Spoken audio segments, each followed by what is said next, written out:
Welcome to Mideast Realities. I'm your host, Mark Brzezinski. We have an exceptional opportunity today. We're in New York City.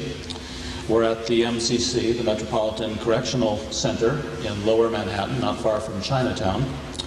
And the opportunity we have is to talk to Musa Abu Marzook, who has been held here for over a year now. He's the political head of Hamas. He has lived in the United States for, I believe, 14 years. And he was arrested at Kennedy Airport in July of 1995 because of his role as political head of the Palestinian Hamas organization. And we are in the prison facility awaiting Dr. Abu Marzook, and we have a chance today to talk about the events taking place in the Middle East with one of the important participants. My understanding is that Dr. Marzook negotiated on behalf of Hamas with Yasser Arafat in the early days of the Oslo Agreement, when Arafat and the Fatah people came to Gaza. And he was free to travel around the world on behalf of Hamas up until July of 1995, when his name appeared on a watch list as he tried to re-enter this country with his family. Something apparently he had done many times before without any problems, but there have been new laws and changes in the political climate, and he was arrested that evening and has been held, I believe, in this facility ever since. So thank you for tuning in. As you know, I'm your host, Mark Brzezinski, and this program appears on this channel on this day of the week at this time every week. They've heard your name. They know that you're arrested, and they know that the Israelis want to extradite you, but they know nothing about you, the human being. You were born in Gaza about 45 years ago? Yeah. All right. And just tell me what happened. You left Gaza for school. You grew up in Gaza as a young boy? Yeah, I born in refugee camp in Rafah, which is yeah, I've been there. The city in Gaza Strip. Mm-hmm. So there's maybe 100,000 refugees in that camp there. This is one of the biggest camps in Gaza Strip. Is that also under a tent there? But I'm from Yibna, which is a village in Israel called right now Yivna. Yivna. There's most of the people live in Yivna right now. Jewish come from Yemen. Mm-hmm. Yeah, I went to school UNRWA, this United Nations school. An UNRWA school. UNRWA school. Right. This is just 9 years for they're running the schools. There are 9 years. After that, I went to 1 year, I guess, to high school. It's running by Egyptian education ministry there in Rafah. Because at the time the Egyptians were in Gaza. Yeah, Let me just position this mic toward. Yeah, okay. the Egyptian run the strip this under. This is before 67. Yeah, then 67 came. I finished my second year in high school at home. Then I went to Egypt to finish high school there, and in my engineering school I finished also in Cairo, in Egypt. After I finished my engineering school, I worked in Gulf, United Arab Emirates, almost 7 years. Mm-hmm. I work as the manager of manufacturer there, and well, like many Palestinians, you went to the Gulf at that time. The Gulf was a very prosperous, expanding area. Yeah, right. Yeah. And then I worked another 2 years as inspection engineer in petroleum company. After that, mm-hmm. I decided to come to the United States to finish my education. And that's what happened in '82. I finished my master in Colorado State. Then I continued. You did your master's in engineering, is it? All of my you see education in industrial engineering stuff. You see industrial engineering. I finished my master in industrial engineering and my PhD also in industrial engineering. that's in United States. I have been here in United States for almost 15 years right now. I have 6 children, 2 of them born outside United States, the other born here. I met the little girl. She's adorable. Yeah. One of them born in United Arab Emirates. That's the first one. The second one born in Gaza Strip. And my family resident in Gaza, 3 of them, my wife and the first 2 sons, they are resident in Gaza Strip. The others is not. Because you see, like me, when I get out of Gaza Strip, I took a permission to leave Gaza Strip. From the Israelis? Yes. Right. When I lived there, what happened between the Jordanian and the PLO at that time, there is a war in 70 and 71. Then I didn't went back to my homeland. Then when I late, they provoke my permission. Mm-hmm. Then I couldn't go back to my country anyway. So you were stuck here? I stuck The worst place to be stuck. Yeah, I don't mean not this prison. I meant the country. Yeah. Right. But you see, in the same situation with the other kids who born here in United States, there is rules. They have to be there within 3 years or 4 years in Gaza Strip to be a resident, and they should stay there at least 6 months to be a resident. And they have school in the United States, then they can't, my kids, they can't go there. Then they also lost their residency in Gaza Strip. That means our family is 2 parts now. One part, 3 of them have right to live in their homeland, and the others they can't. And we carry anyway the Egyptian travel documents. This kind of documents is very difficult. They don't get you very far. Yeah, right, and nobody accepts those kind of documents to let them as a resident in their country. And then I stuck in the United States. I can't move there or here. As you see, just a visitor. When I get my green card, gave me more opportunity to move by American documents. And when did you get your green card? At 90. 1990? Yeah, it's September 90, I guess. And I got my green card through lottery. My wife. Oh yes, that's right. I read that. You were lucky. Yeah, my wife, she's luckier. Yeah, she submitted that paper and she won, and that means all of my family got the green card. Not all, because 4 of them, they are American born here and they have American citizenship anyway. Then I try, you see, to move here or there to help my people at that, from that time. But most of my work is concentrated in the education stuff, because I am one of the one who founded the Gaza Strip University. Yours is down here if you decide you want it. Okay. Thank you. I'm one of those people who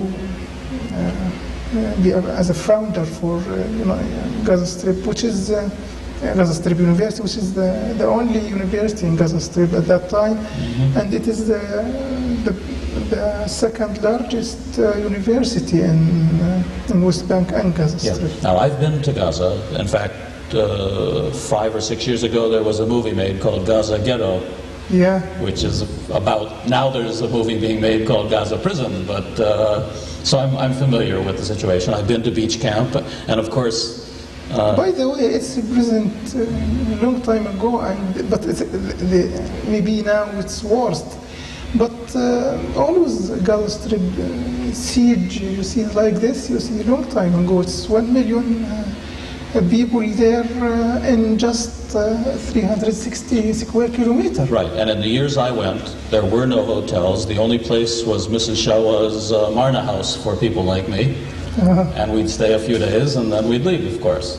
But if we can get, you obviously at some point, there's no question that you're the political head of Hamas. So at some point, you became active in Hamas. Right.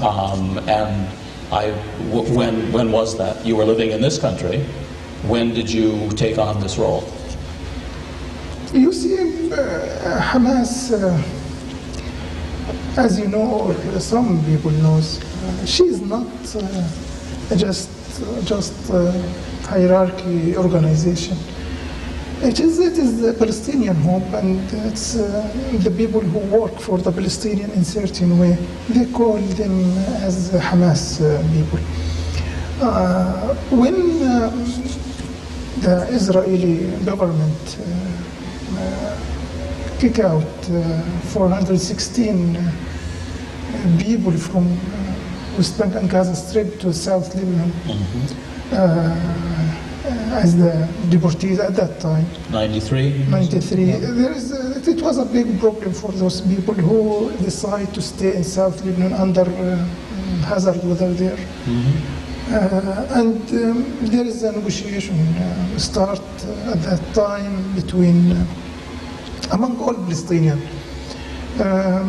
Exactly at that time, you see the people decide, or the figure people in Hamas, they decide me to go and make a negotiation under this title, and I went to Middle East, I guess to Tunis at that time. At the time, Yasser Arafat was in Tunis. Yeah, and at that time I decided to work as the political leader of Hamas, or they decide, not me, they decide to represent that. And this is the starting point for work of Hamas, like negotiation with Yasser Arafat at that time. It's in those years that you first met Yasser Arafat? No, I met him many times before, because one of you see leaders in PLO army there, he's my friend, my brother, and he's close to Yasser Arafat anyway, and I meet him, or there is a relationship between. Your brother is still close to Yasser Arafat? Yeah, he's in his authority? Yeah, he's one of the big. He's a general. He's a big shot in the authority. Yeah, big shot. Yeah, he's the head of civilian defense in Gaza Strip and West Bank. So he's not in Hamas then? No. So your family is divided between Fatah and Hamas too? No, this is the Palestinian situation. Now, True. Now maybe there is a people more than in Hamas, more than you see belong to Hamas than Fatah right now. But the Fatah now control the area. Well, now I know you're a diplomat, and I know we're meeting for the first time, so the tendency will be to, what we call in America, pull one's punches. But tell me about Yasser Arafat. What do you really think of him? And more importantly, about the authority that he has established. You see, Yasser Arafat is who is in the middle of Palestinian question from the beginning. As a student, he's the first student representing the Palestinian in West Europe when he ran the Palestinian Student Union at that time. And when he finished his engineering school in Cairo University, he made another organization as the graduation student for Palestine. And after that, he established Fatah organization. And you see, most of his companions who established Fatah assassination, or you see, they get killed. Now he's the only one has the biggest reputation among the Palestinians anyway, and he has a lot of relationship among the the Arabic world and the rest of the world. Arafat, after what happened to the Palestinian in different years, after Lebanon and after what's happened in Gulf War, he decided to change his position from fighting for his homeland and struggling for that to make this opportunity or to make this goal by peace. When he made this position, I know there is a lot of pressure, and he doesn't have any influence or any power to resist any kind of resistance against that. Then he accepted to come to this situation to make peace. And there's precondition for him to make that peace, to lift out everything he has before he come to the table. He left the arms struggle. He recognized Israel have right to exist. He accept step by step to solve the problems. He accepts many things.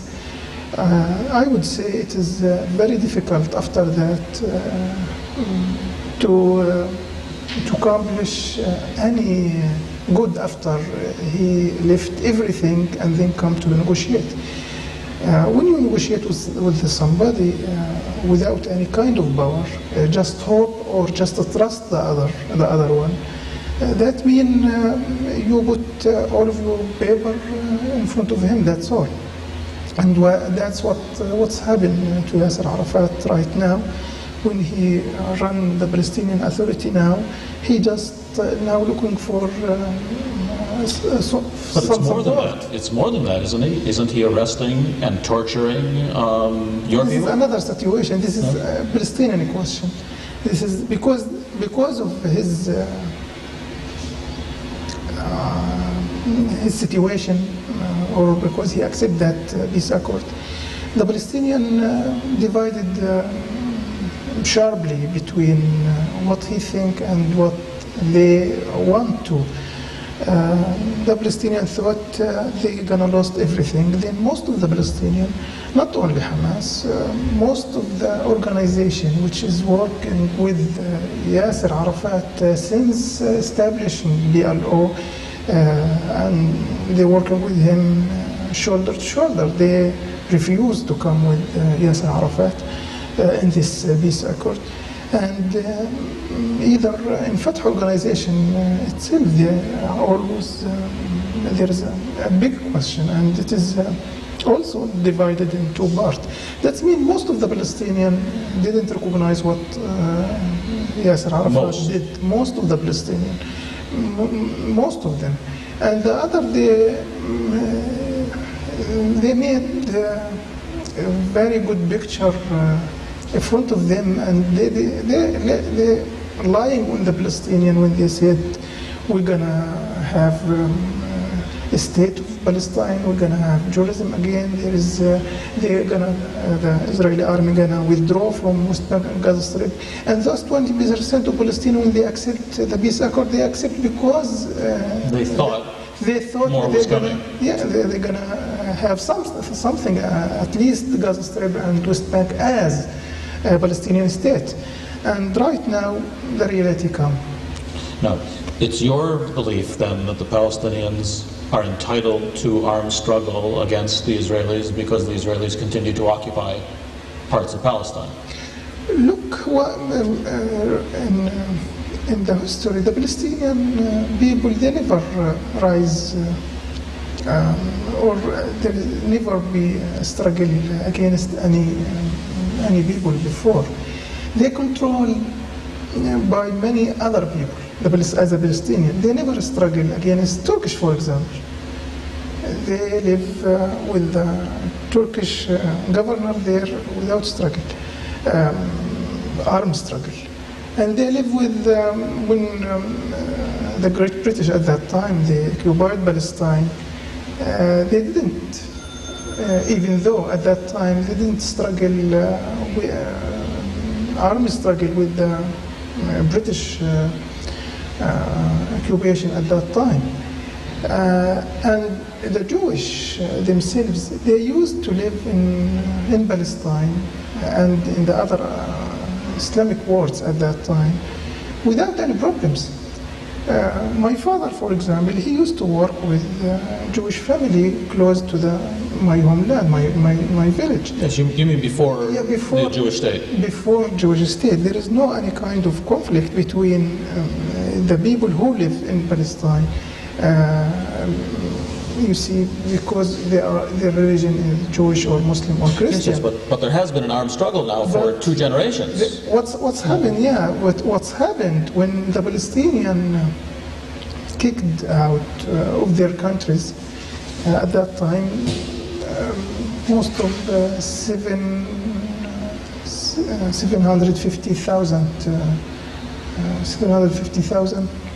Palestinians kicked out to the outside Palestine, and some of them lived in Gaza Strip and West Bank, and most of them, they thought they're gonna be there for just 1 month, 2 months, and return back to their home.